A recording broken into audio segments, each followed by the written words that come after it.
What's up guys, welcome back to Fancy Goldfish Fanatics. Today we are going to be getting on with the garden renovation, so make sure you stay tuned to find out more.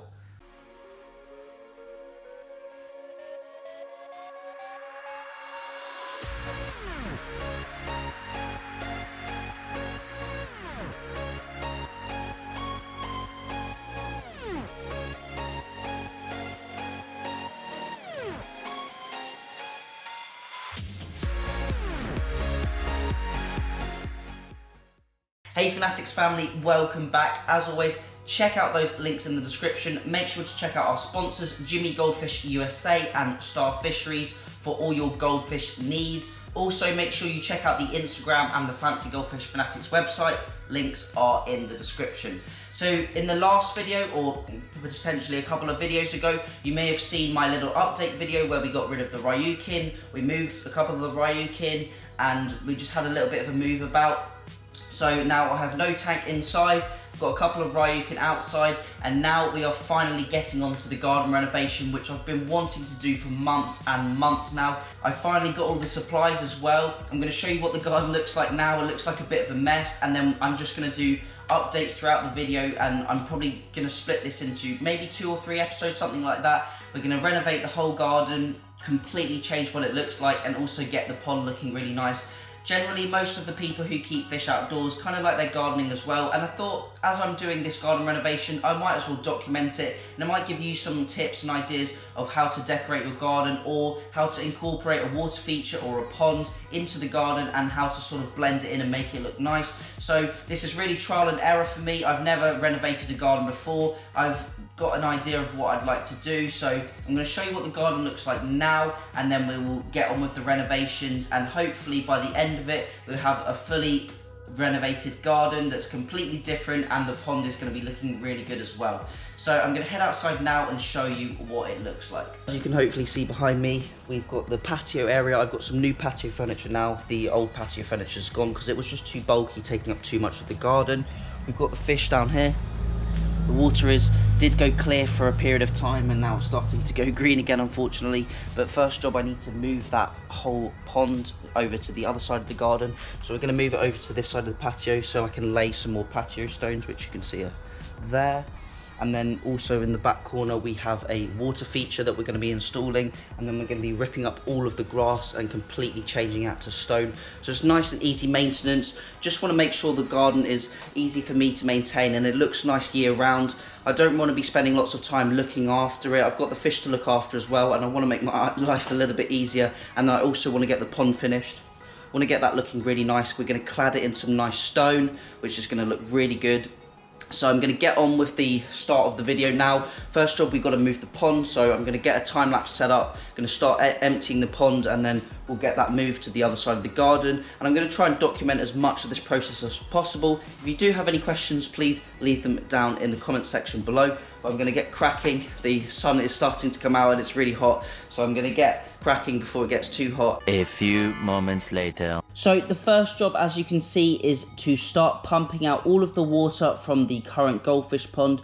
I got a really large koi fiberglass measuring bowl which holds around 200 litres of water or thereabouts. I started pumping all of that water into that bowl and then adding all of the fish. Also, I needed to take all of the filter media out of the current filters and house those in that blue bowl at the same time to keep all of that beneficial bacteria alive. As you can hopefully see, the pond is nearly drained now, and we've got the fish in the blue fiberglass vat. I'll just show you there.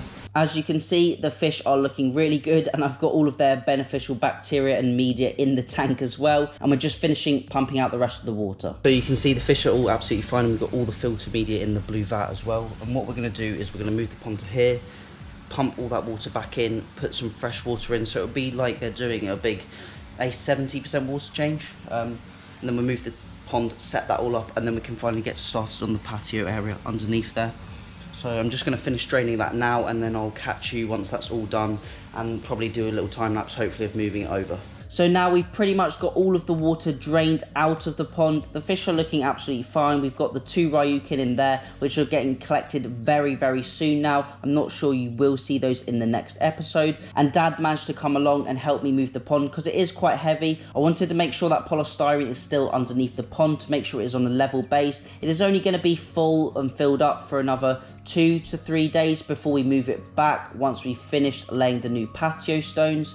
So I started to fill up with fresh dechlorinated tap water, and then I was going to pump all of the water from the blue bowl back into the pond and then add the fish and then set up all the filters again. So we are essentially doing a huge water change, around a 70% water change, and then we will be doing exactly the same thing around 3 days later once that patio has set.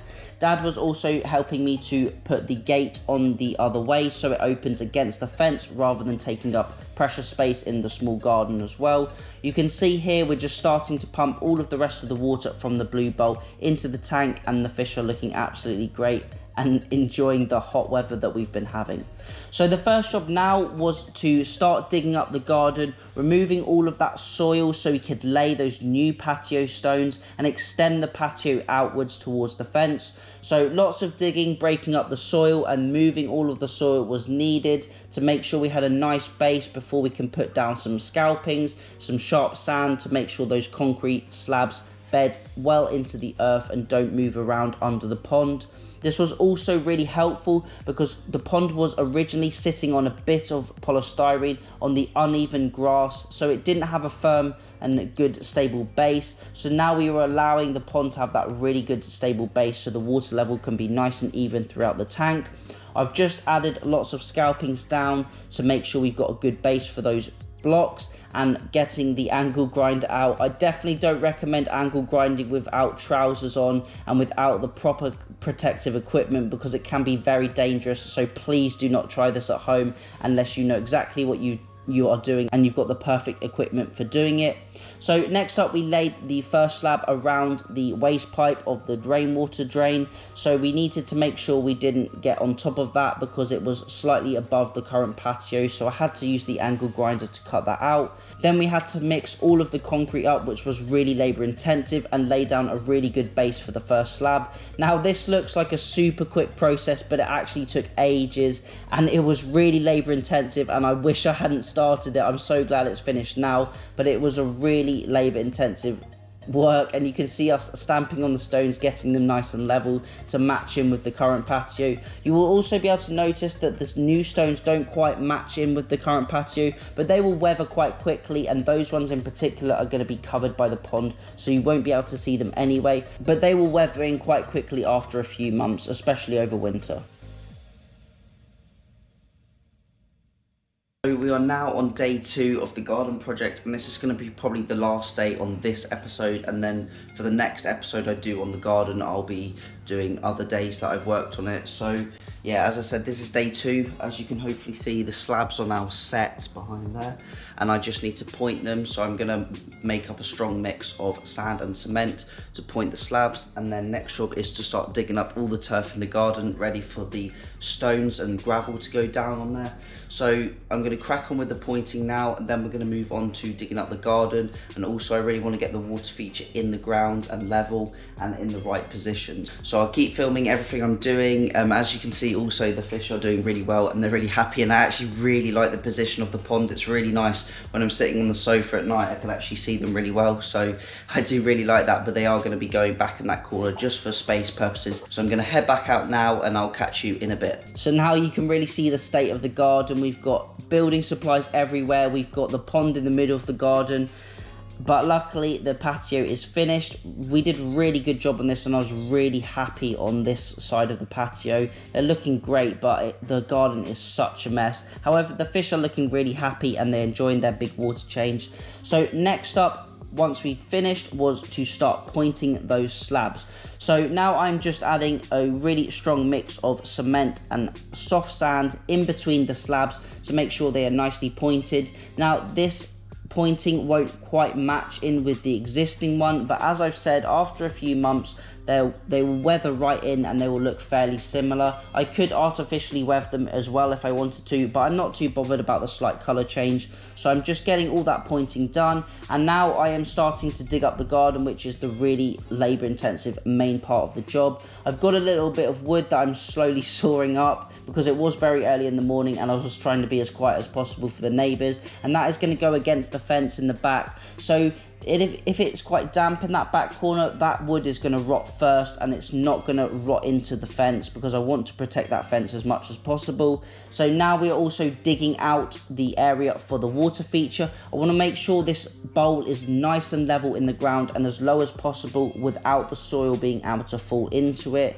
Now I will need to rinse it out once we have finished the garden because it will no doubt have lots of sand and lots of grit and dirt within it. I moved all of the soil and turf out of the garden in quite heavy duty bags, and once I got the hang of removing the turf, just skimming it off the top, it wasn't too much of an issue. You can also see I've added the grate on top of the pond just to see what it looks like, and then put that fountain feature on top as well just to see what it looks like and get it out of the way. So we're really just putting up back to work and shoveling all of that turf out of the ground, making space for our gravel that will be going down on top of the liner. You can see I've really cracked on with this. It was quite a long process, but the time lapse really makes it look nice and easy, but I guarantee it wasn't. Digging up all of that turf, I think we used around 40 bags in the end, so 40 large bags full of earth and turf and stones. So now I'm also just testing out the water feature, filling it up, making sure it works, seeing if it needs any changes before it is set in its final place. And I'm also washing the ground around it to make sure that soil all sets in around it and it is nicely evenly supported. I also decided to add a few extra slabs, so I'm just digging out the soil there as well. As you can now see, I'm onto the final bit of today's video. I've leveled all of the ground. I just need to dig out a little bit more down here because we're actually going to be laying a few more slabs to make the pathway a little bit wider. So I've got the waterfall working as well, that's all working and level. So now I just need to level the ground a little bit more, dig out the rest of the earth from there for the rest of the patio, and then we're going to lay the liner down. And then in the next video, hopefully we'll be doing the rest of the slabs and maybe starting to get the garden looking a little bit nicer, also moving the pond back to its location. And I'll also need to be getting rid of all of this turf and soil, which is going to be really annoying, but I'm going to have to do it. Probably just slowly start getting rid of the bags at some point. So I'm going to head back outside and now we can crack on with the last bits of the video. Here I'm just digging out the rest of the soil because we're going to be laying another 4 slabs to extend the patio even further, making sure we've got a nice wide entrance for where the gate opens to. I'm also starting to rake all of the ground to make sure it's nice and soft, ready to be evenly distributed throughout the garden before we apply the liner, making sure it's nice and even for those stones to go down, and just continuing to dig out the area for the new slabs to go down as well. I will need to get some more angle grinder blades though, so I'll likely lay those slabs in the next episode, but I'm just preparing the area ready for those to go down.